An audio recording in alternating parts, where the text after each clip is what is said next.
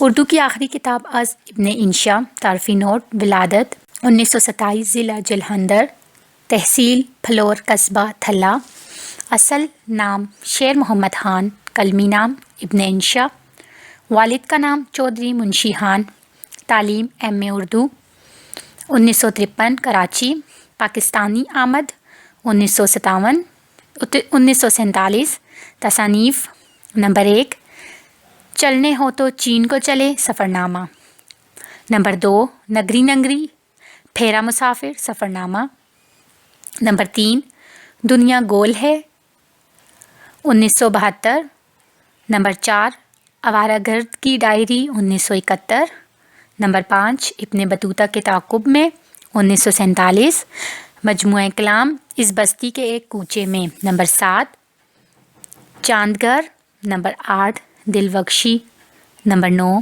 ہمار گندم 1980، نمبر 10 اردو کی آخری کتاب 1971۔ سوال نمبر 1، ابن انشا کی مزاح نگاری کا جائزہ لیں۔ سوال نمبر 2، اردو کی آخری کتاب میں ابن انشا نے کس طرح اسے آخری کتاب کا جواز بنایا؟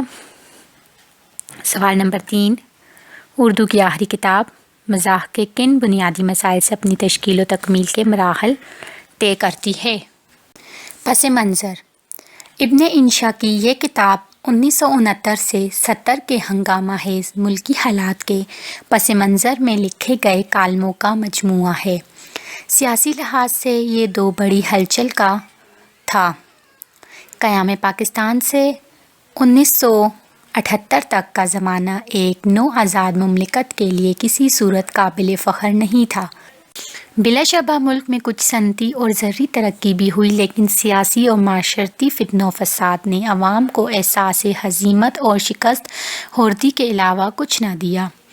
قائد اعظم کی رحلت کے بعد قیام پاکستان کے تمام مقاصد بالائے طاق رکھے گئے اور ذاتی مفاد نصب العین قرار پایا، جس نے طبقاتی افتراق کو جنم دیا اور دیکھتے ہی دیکھتے معاشرتی اور سماجی بحران کی صورت اختیار کر لی۔ نت نئی بنتی اور بگڑتی سیاسی پارٹیوں نے رہی صحیح اخلاقی اقدار کو بھی پامال کر دیا۔ اردو کی آخری کتاب انہی ہنگامہ پرور دنوں کی طنزیہ ڈائری اور مزاحیہ روزنامچہ ہے، جس میں یہ پورا ہنگامہ خیز دور منعکس ہو گیا ہے۔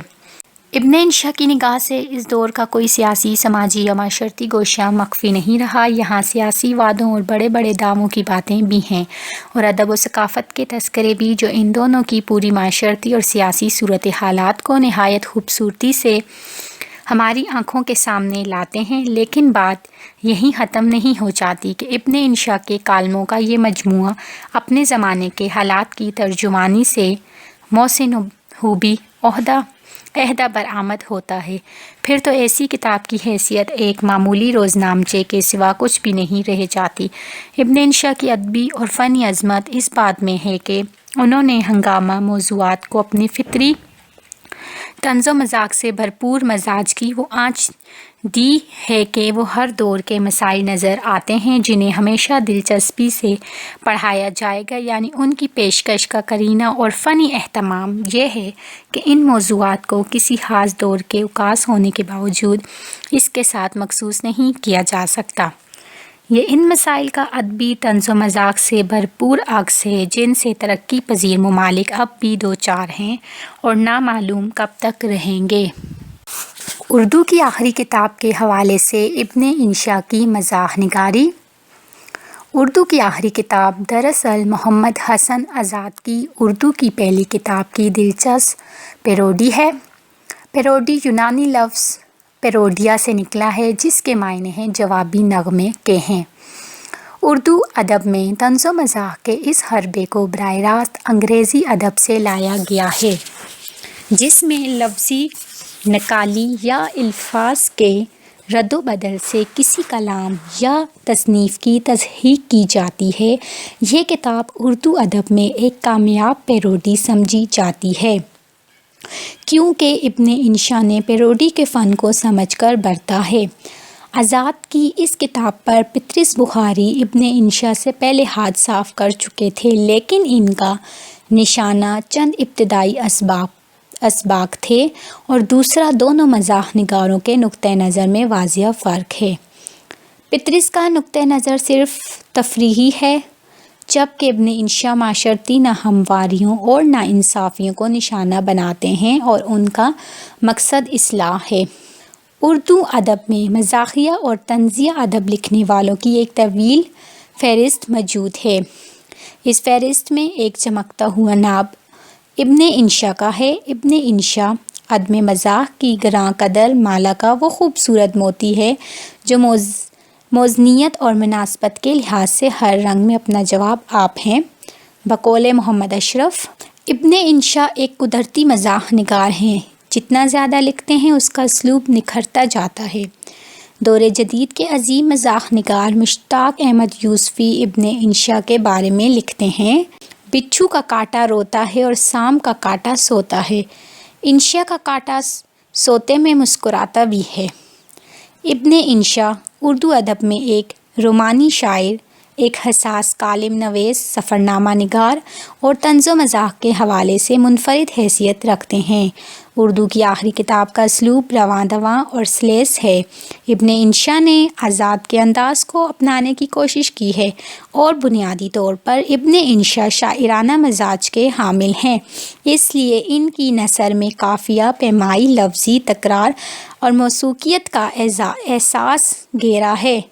پطرس نے مزاح کی ابتدا دباچے سے کی تھی، جبکہ ابن انشا نے یہ انتظار بھی نہیں کیا اور کتاب کے سرورق پر نامنظور کردہ چیئرمین ٹیکسٹ بک بورڈ کا عنوان دے کر ہنسی کو تحریک دی ہے۔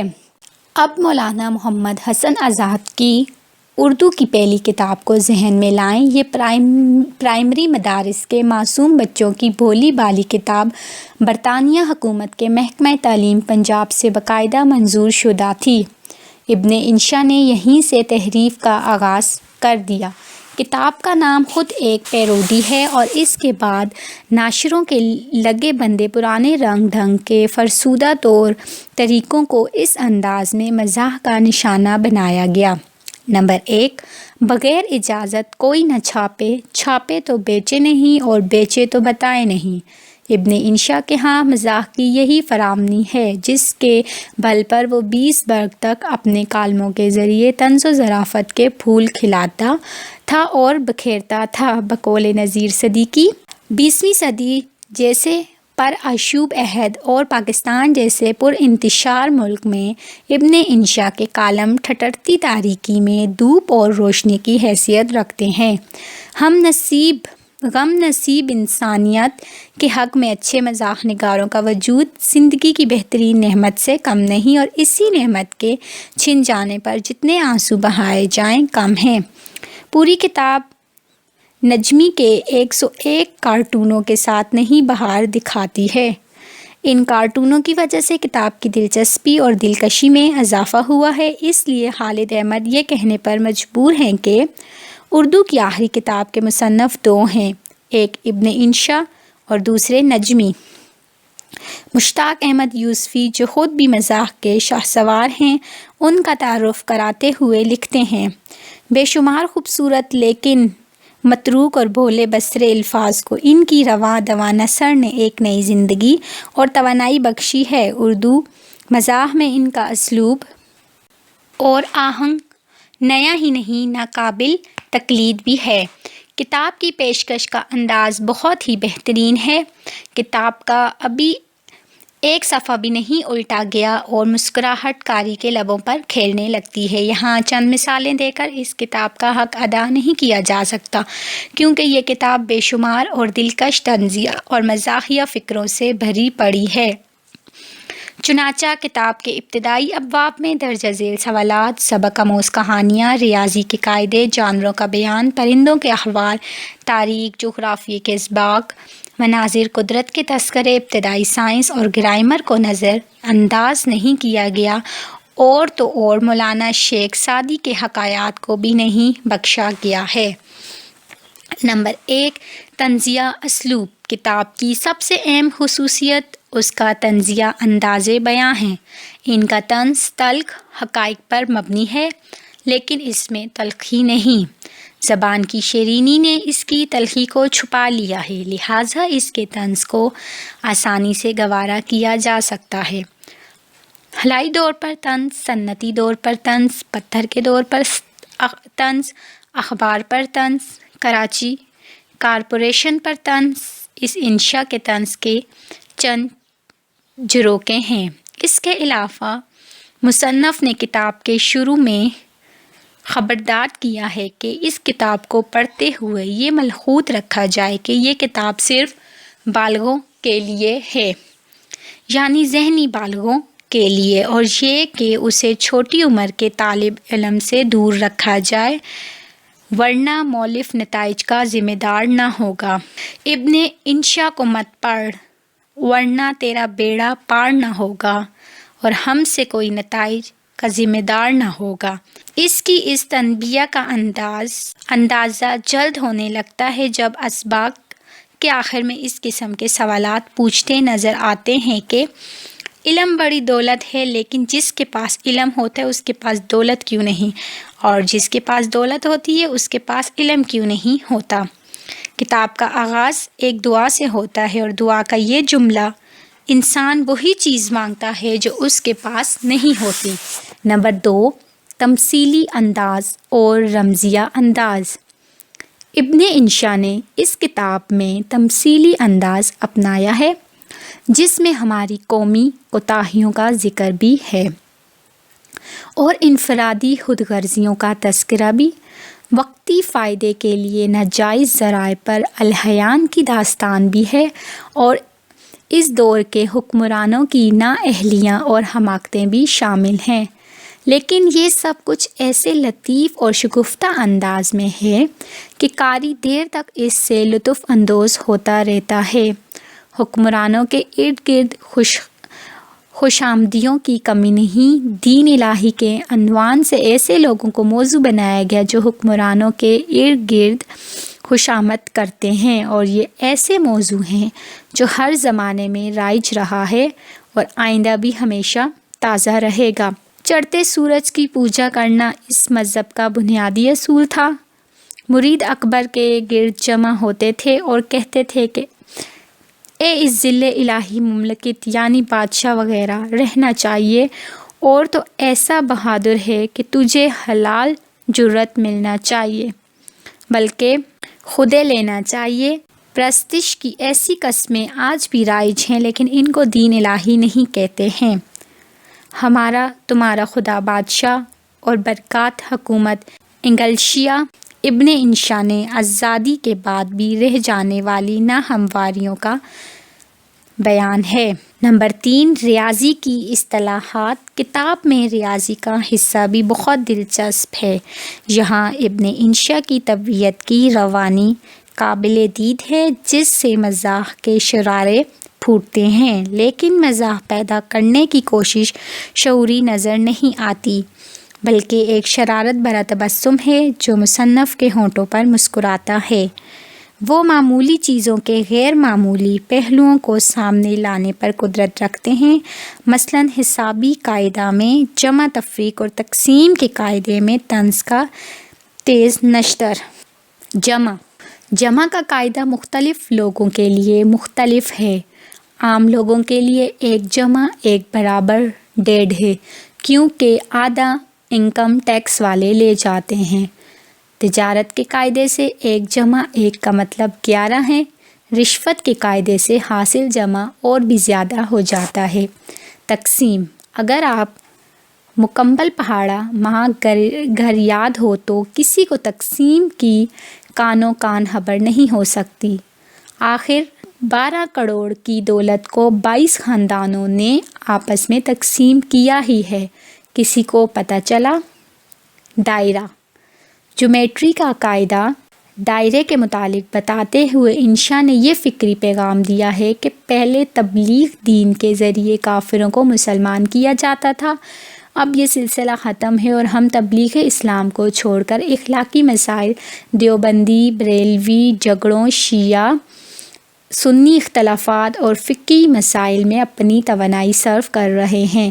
لکھتے ہیں، ایک دائرہ اسلام کا دائرہ کہلاتا ہے، پہلے اس میں لوگوں کو داخل کیا کرتے تھے، آج کل داخلہ منع ہے، صرف خارج کرتے ہیں۔ الجبرا، حساب اعداد کا کھیل ہے۔ الجبرا حرفوں کا ان میں سب سے مشہور حرف لا ہے، جسے لیہ کہتے ہیں۔ بعض رشتوں میں الجبرا یعنی جبر کا شائبہ ہوتا ہے، جسے mother in law, father in لا وغیرہ۔ مارشل لا کو بھی الجبرا کا ہی ایک قاعدہ سمجھنا چاہیے۔ یہاں ابن انشا کے ہاتھوں سے مزاح کا دامن چھوٹ گیا ہے اور وہ اپنے طنز سے معاشرتی ناہمواریوں کی نشاندہی کر رہے ہیں، لیکن اس کے باوجود ان کے لب و لہجے کی شگفتگی اور معصومیت نے قاری کی دلچسپی کو برقرار رکھا ہے اور اس طنز کو گوارا بنا دیا ہے۔ تاریخ مغلیہ، کتاب کا سب سے کمزور حصہ تاریخ مغلیہ سے شروع ہوتا ہے، جب ابن انشا مکمل طور پر ہنگامی حالات کو موضوع مزاح بناتے ہیں۔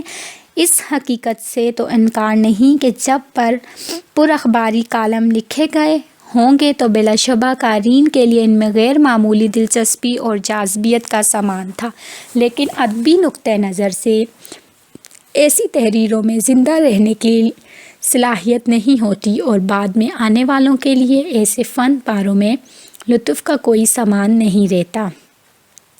مثلاً اس حصے میں بادشاہ اکبر فیلڈ مارشل ایوب خان کو کہا گیا ہے اور نورتن ازروس کے مرکزی حکومت کے وزراء ہیں۔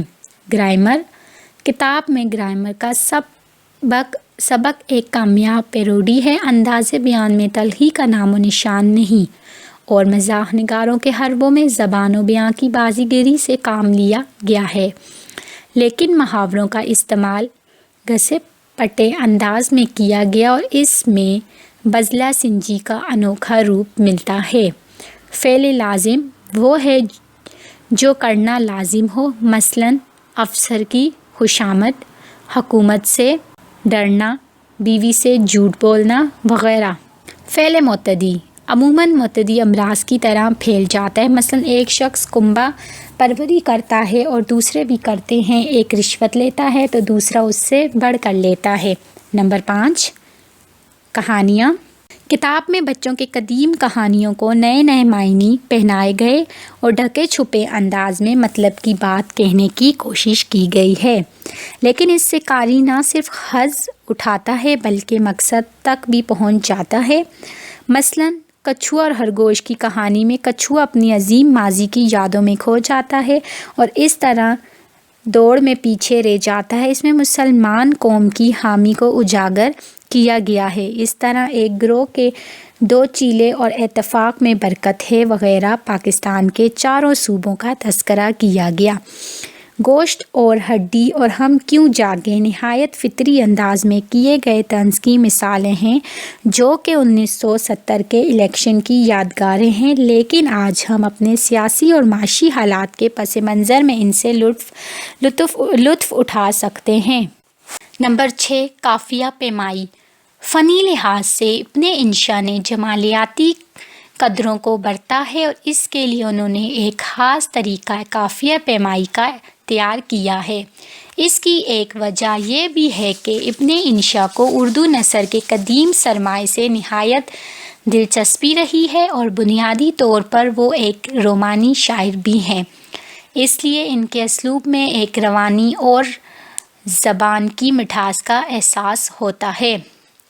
فن کی اس رنگینی کو ان کے حصے مزاح نے بھی مزید نکھار دیا ہے، مثلاً جو زیادہ گنے کھائے گا شکر کی بیماری پائے گا، سوئیاں لگوائے گا چلائے گا مارا جائے گا، علم بڑی دولت ہے تو بھی اسکول کھول، علم پڑھا فیس لگا دولت کما، فیس ہی فیس پڑھائی کی 20 بس کی 30 یونیفارم کے 40، سبزی کا خیال چھوڑ وٹامن سے منہ موڑ، مسور کی دال کھا اپنے منہ پہ نہ جا۔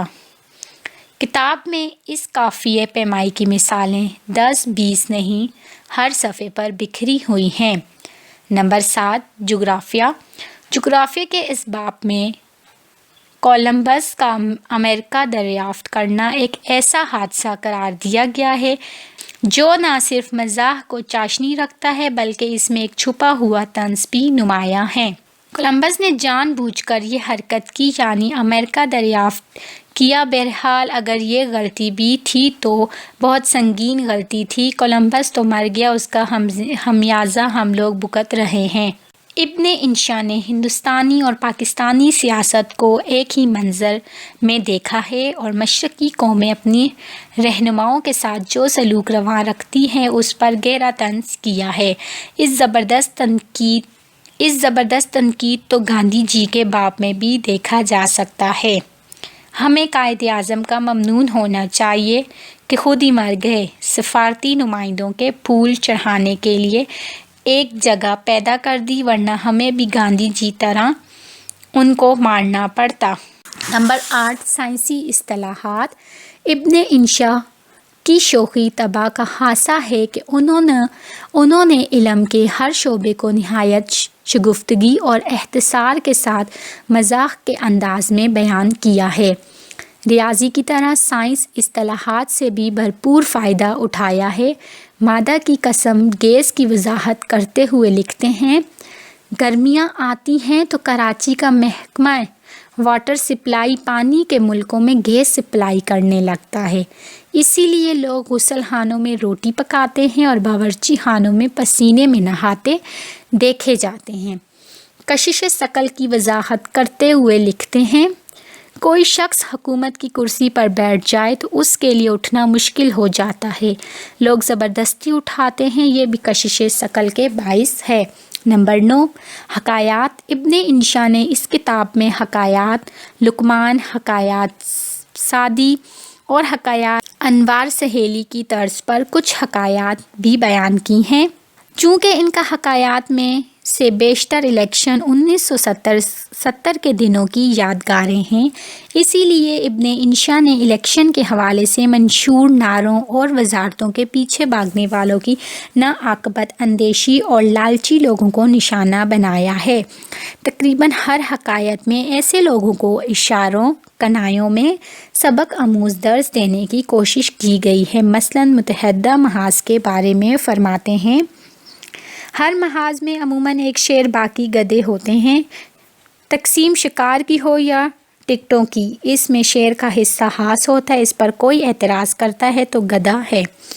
نمبر 10، جانوروں اور پرندوں کا بیان۔ مختلف جانوروں اور پرندوں کا ذکر کر کے انسانوں کی خامیاں سامنے لانے کی کوشش کی گئی ہے۔ انسان اشرف المخلوقات ہے، جانور بن جانے سے بھی دریغ نہیں کرتا۔ مثلاً کتے کا ذکر کرتے ہوئے لکھتے ہیں، ایک کتا لیلا کا بھی تھا، لوگ لیلا تک پہنچنے کے لیے اس سے پیار کرتے تھے، اس کی خوش آمد کرتے تھے جس طرح سانپ کے سیکٹری یا چپڑاسی کی کرنی پڑتی ہے۔ نمبر 11 مجموعی جائزہ۔ ابن انشا نے عظمت خیال اور حساس تحلیل کے ذریعے طنز و مزاح کو نیا انداز دیا ہے اور زندگی کے ہر پہلو سے انصاف کرنے کی پوری کوشش کی ہے۔